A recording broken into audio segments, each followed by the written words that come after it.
Well, hello, my friends. We meet again. It's been a while. Where should we begin? Today, I'm doing another analysis of a live show here. This one is a personal favorite of mine. I've actually watched a ton of live clips of Alice in Chains before, but I've actually never watched this one. So we're going to do Them Bones from New Year's Eve 1992 MTV Pro Shot footage. Okay, let's go. So I just skipped right towards where the thing starts, so we'll get on with it there. But if you want to recommend me any live shows to analyze, make sure you join the Patreon or my membership and join the Discord and recommend me stuff there. You can recommend me to in the comments there, but in the Discord, I will for sure read it.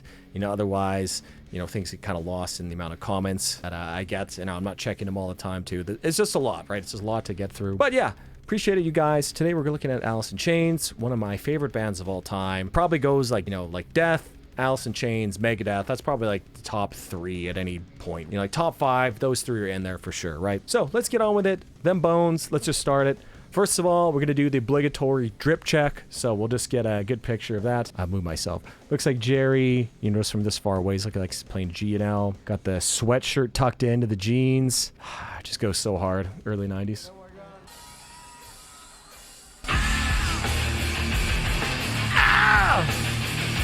Okay, let's check it out. Okay, Mike Starr playing with a pick. Looks to be, I think that looks like an Ibanez bass. I could be wrong though. I think he usually played Ibanez's. Mike Starr though, huge hair, big long shirt, right? Guy was absolutely steezed out, especially out in like the Wood music video. Like, bro's drip was just out of control in that video for sure. Okay, we got Lane, got his beautiful blonde hair, the big oversized shirt that says pink, I think, with a pink undershirt, sunglasses. Honestly, has there ever been a cooler looking human being than Lane Staley in the early 90s? I don't know. I don't think so. Especially in this video here. Tell me, has a human being ever looked cooler? Like, truly. Got the slick back hair, the sunnies indoors. Man, it's so cool. Anyways, let's continue on here. God, those sunglasses go so hard, bro. Anybody know what model of sunnies are?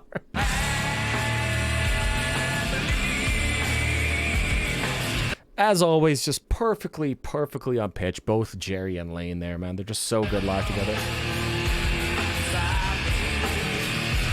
And the amount of sound that comes out of his voice, despite how little his mouth is moving, right? He's like just the amount of sound that's coming out of his voice, despite his mouth not moving that much, right? A lot of singers you'll see that's like, them bones on me, but he's like, them bones on me, and you can tell he knows that it's a very quiet sound. That's why he's getting so close to the microphone and sort of like cupping it just a little bit there, right? On those SM58s, I don't have one here, but you can, you don't have to do like the full, like Mitch Lucker, like cup the whole thing like this, right? Even just a little bit adds just a little bit of compression, stops the sound from escaping. Very, very cool, very technique. But while we're here, we can sort of check out Jerry Cantrell.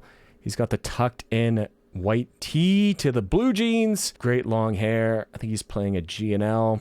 Super dripped out. Lane and Mike Starr always carried the drip, though, in my opinion.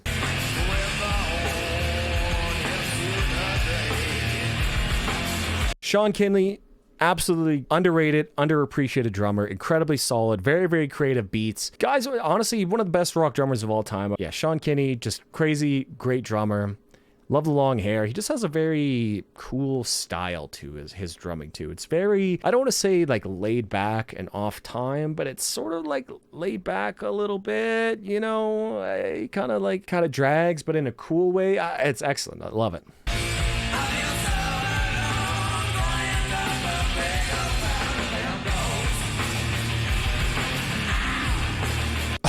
That's such a good scream too. Basically on the verge of like heavy metal like screams there for sure. Let's listen to that chorus one more time.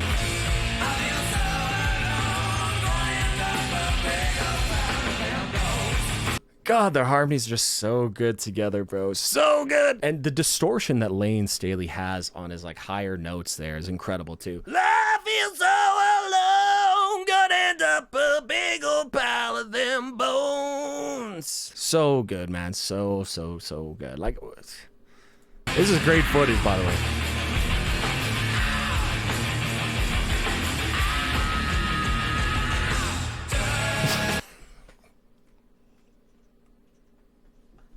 Bro, dude. The tucked in shirt. Oh my god, the stand up for the choke. Oh, bro, come on, dude.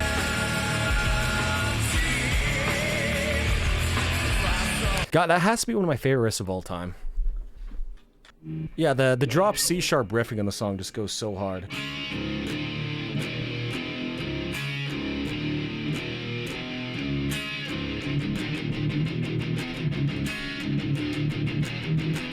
Yeah, love it. One of the it's like the heaviest riffs of all time. The Rick Beato video he did on this song is great. So I never realized that, you know, one of the most popular and best rock songs, right, is super chromatic and a drop C sharp tuning with all these chromatics, you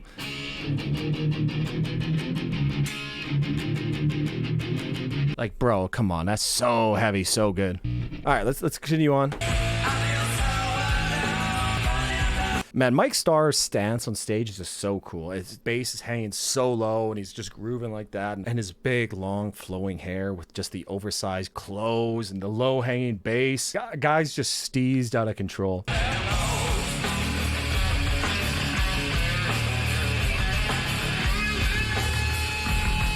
Dude, the tucked-in shirts go so hard, bro. Go so hard.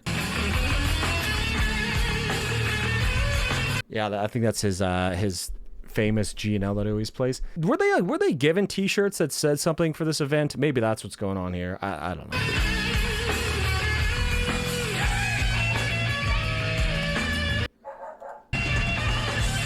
Mosh pit going on. So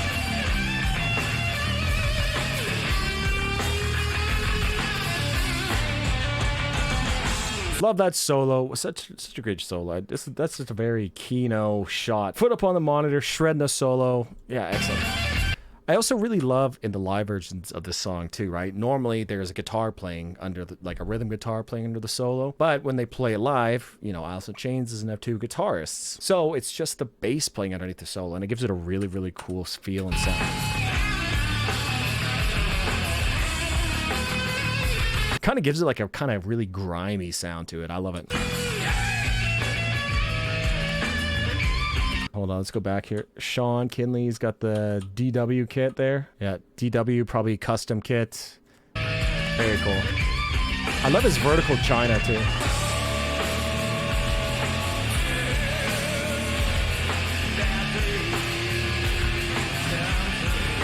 Oh, Lane takes off his sunglasses to give the audience a nice scowl. Rest in peace, Lane. Another thing, too. That's a hard riff to sing and play at the same time. It doesn't sound like it, but it's because of the weird, I think it's 7/4 time signature of this verse here. It's surprisingly different.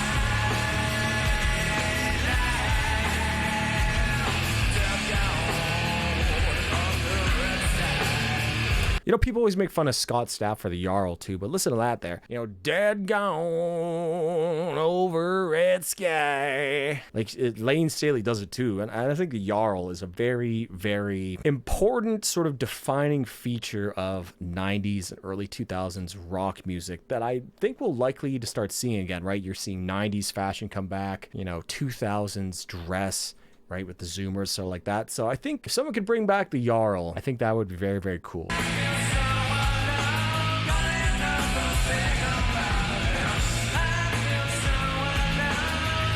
All right, hold the phone here. When did he put his sunglasses back on? Hold the phone. No sunglasses.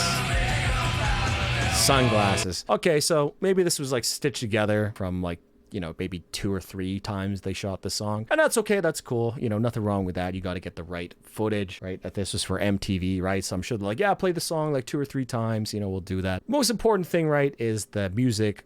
I think was just one take. So you gotta respect that. No hate against band, no shame. That's the way things are, right? Happy New Year, you fuck! You jerks! All right, well, yeah. That was Them Bones live. Honestly, man, like I just love Alice in Chains. There's so much you can learn from their songwriting and their harmonies. Even live here, man, like their voices just blend together so well. Like it's like sweet and sour sauce, right? Jerry's voice is very sort of sweet, and smooth, whereas Lame's is very like sour and gritty and sort of angry, and they just blend so well together live. It also helps that they're both incredible singers, and their like pitches and keys and intonation for the notes are perfect. Yeah, I don't know, man. Is there a better, cooler rock band than early 90s Alice in Chains? I don't think so. Anyways, I've been Varvis. Make sure you leave your comments down below for what I should analyze next. And analyze next. Thanks for watching, you guys. Cheers.